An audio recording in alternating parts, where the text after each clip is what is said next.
Diablo Fernández. Y bueno, creo que no está muy alejado de la realidad del presidente Andrés Manuel López Obrador. Pues sí, y además ahí habría que involucrar el factor litio, que me parece que en realidad es como va a ser el centro de todo el asunto. Pero a mí me gustaría resaltar el hecho de la carta que el presidente probablemente, si ya corrobora que la recibió el presidente Biden, nos va a leer el día de mañana probablemente, bueno, mañana no sé si hay mañanera, pero en estos días sí, mañana creo que sí, la va a leer en la mañanera.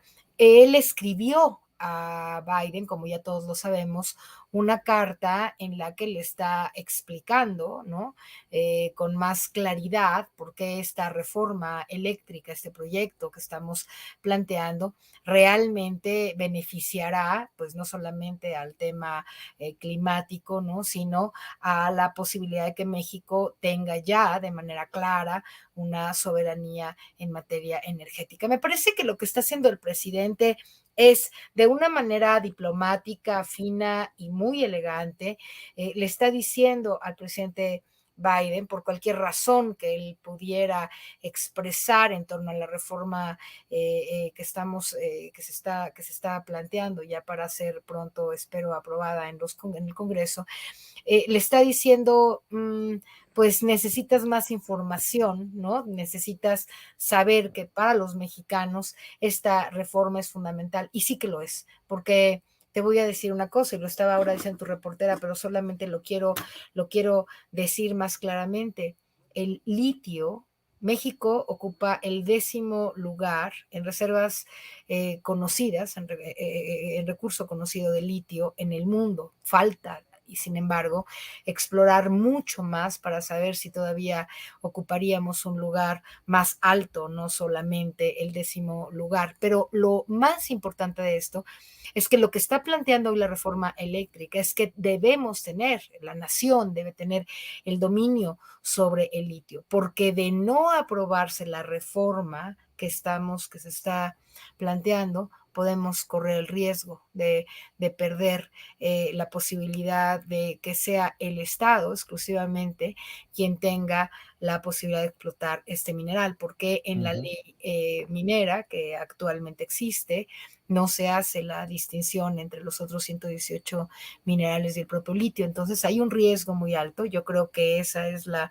manzana envenenada que realmente subyace en la reforma energética que tanto el PAN como el PRD y algún pequeño sector del PRI, pero están tratando de rechazar, esconden el tema, pero si bien es cierto que la soberanía energética es una parte fundamental y la protección a la Comisión Federal de Electricidad es básica, la otra parte tan importante como la primera es el asunto del litio. Y yo creo que lo que hizo hoy el presidente es responderle al presidente Biden, mira, fíjate bien, nosotros necesitamos que tú sepas que esta reforma tiene que ser aprobada y pues es una manera elegante de decir no vamos a permitir que nadie más se quede con nuestro litio, como fue la intentona en Bolivia y otros asuntos, ¿no?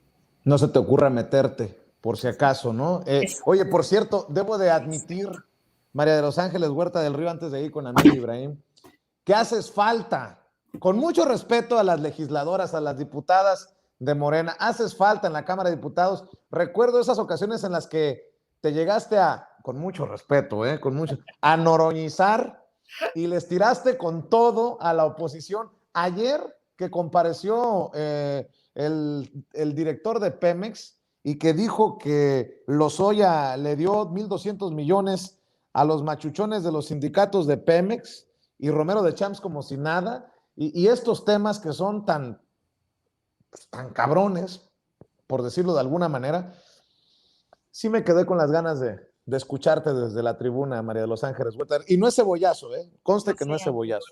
gracias. Yo también, la verdad es que a veces estoy en cámara ahí un poco trabajando, como sabes ahora con Gerardo, y a veces siento pues muchas ganas y mucho ímpetu por poder decir cosas, y sí, ha sido Pues complicado. sácate las ganas aquí en Sin Censura, hombre, no te Gracias, preocupes. gracias. Amir, Amir Ibrahim, dice el presidente, estos son los machuchones precisamente los que están en contra de la reforma eléctrica y son los intereses que defienden los Damián Cepeda, bueno, hace rato ponía lo que decía Damián Cepeda, no se preocupen mexicanos, no nos va a pasar lo de España, no comparen peras con manzanas, como si tuviera autoridad moral cuando los priistas y los panistas nos dijeron, con la reforma energética de Peña Nieto van a bajar las tarifas de la electricidad. ¿Ya bajaron? No. Mi querido Amir Ibrahim, escucho tu reflexión, tu opinión. Bueno, y yo también abono que al principio ya la bauticé como senadora, así que a lo mejor es augurio, ¿no? Miren, yo creo que el presidente se quedó corto con la lista, ¿no? Yo creo que el presidente se quedó corto con la lista de reforma, el Diablo Fernández, Oxxo, ¿no? Yo creo que hubo muchos intereses que se movieron a través de la energía y los energéticos, ¿no? Creo que, pues bueno, el caso Lozoya y el caso Odebrecht, pues nos da una pequeñita, pero muy pequeñita parte de lo que realmente se mueve en los temas energéticos y toda la corrupción que pudo haber habido en los gobiernos anteriores.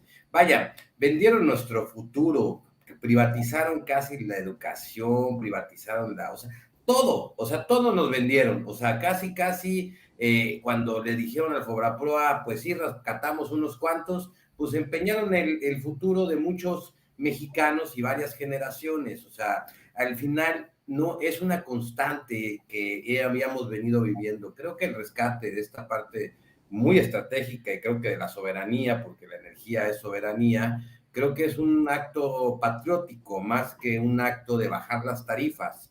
Yo creo que las tarifas no es el debate medular de todo esto, sino que tengamos un país que tenga solvencia energética. Muchos países no la tienen, muchos países ya ni siquiera tienen una empresa estatal de energía, muchos países ya no la tienen. En realidad, en este momento, creo que fortalecer Pemex, controlar los energéticos en beneficio de toda la comunidad, de todo el país, pues es algo que tiene que hacer y es obligación del gobierno. Para eso los ponemos, para que cuiden los intereses nacionales, los intereses de todos y administren el dinero del pueblo, no para que sean virreyes o todos poderosos o anden haciendo cochupos y agarrando moches. No los elegimos para eso, los elegimos para que administren y velen por los intereses de la nación, los intereses de todos los mexicanos, porque en el litio, en el petróleo, en la energía eléctrica y en muchos energéticos, pues bueno, pues está a la mano de todos los mexicanos.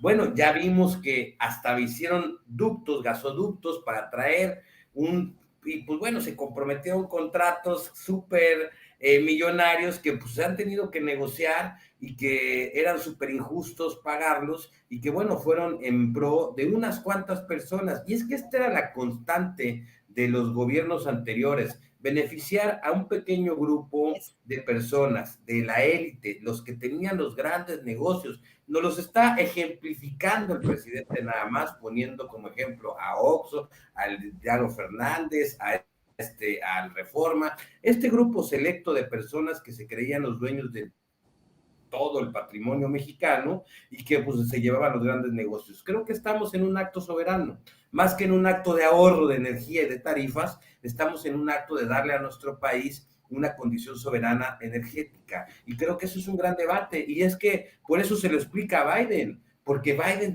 entiende que el presidente está para velar la soberanía de México, no para vendérsela a los extranjeros, sino pues bueno, pues mejor pues revivimos a Santana para que venda la otra mitad de México y pues ya, mejor así la armamos, pero no, nos tocó un presidente que está agarrando las riendas, que está protegiendo la soberanía y que está entendiendo que si queremos ser un país mejor, salir de este hoyo, pues tenemos que hacer estos actos soberanos y preferenciar el bien común más que al particular. Norman Pearl, inconcebible que en la oposición, por cierto, el PRIAN, que ya gobernó México, saqueó la Comisión Federal de Electricidad, saqueó Pemex y ahora con una autoridad moral que se sacan de donde te conté, quieren venir a reclamar. Solo para agregarle a estos temas que estamos abordando, la Fiscalía General de la República aseguró que la denuncia presentada por el exdirector de Pemex, Emilio Lozoya, sobre la trama de sobornos en el caso de Brecht, se trató de un acto espontáneo de su parte, cuyos dichos calificó de libres y voluntarios. El Ministerio Público de la Federación desestimó cualquier posibilidad de haber forzado a Lozoya a cambio de beneficios y también rechazó que durante su detención en España y posterior traslado a México se le haya sugerido realizar el escrito en el que acusó de actos de corrupción a los expresidentes Enrique Peña Nieto, Felipe Calderón y Carlos Salinas de Gortari, así como una decena más de actores políticos de primer nivel, como el exsecretario de Hacienda y Crédito Público Luis Videgaray y el excandidato presidencial del PAN Ricardo Anaya, entre otros. Norman Pearl.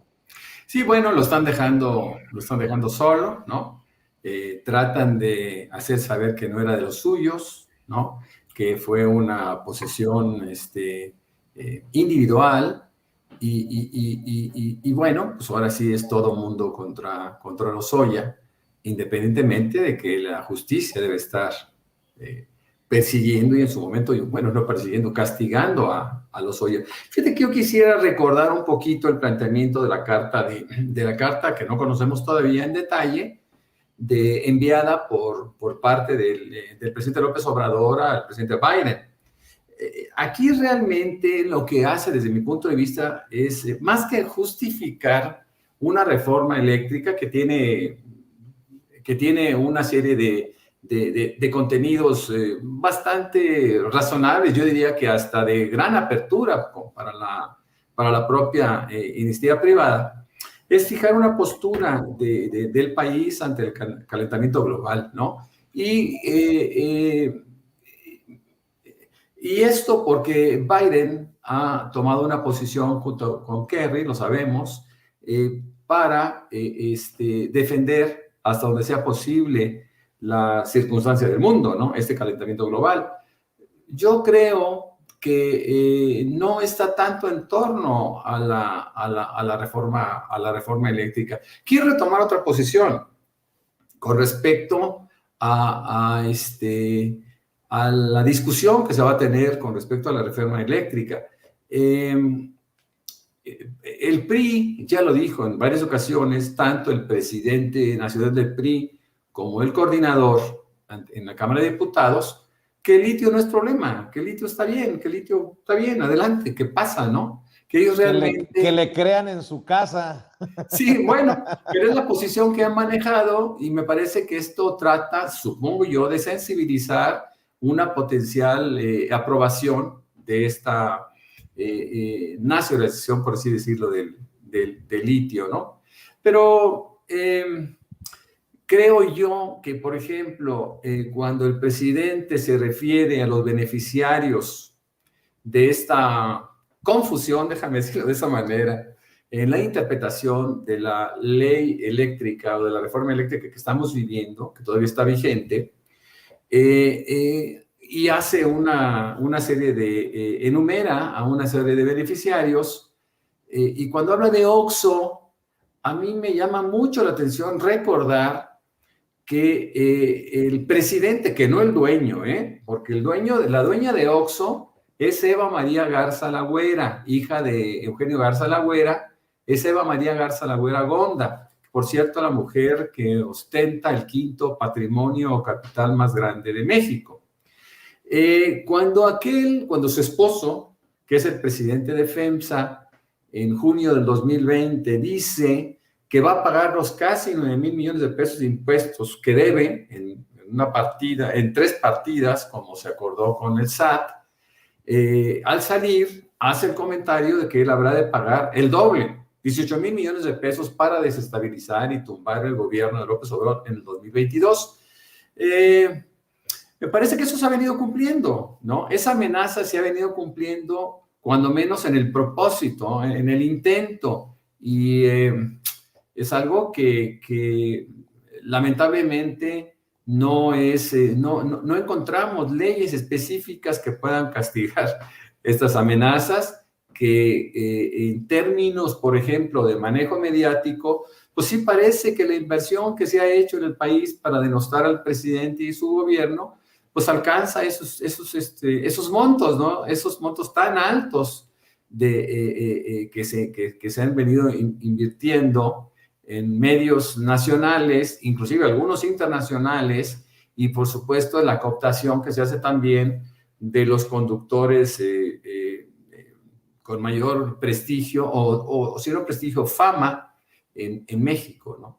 Entonces, tenemos que esperar, como dijo como dijo Gela, me permito decirle así porque, bueno, ese es su nombre en Twitter, que debemos de conocer para regresar al tema de la carta que enviara el presidente López Obrador al presidente Biden. Creo que hay mucha tela donde cortar en estos temas y seguramente vamos a encontrar muchas cosas. Permítanme proponer cerrar con un tema que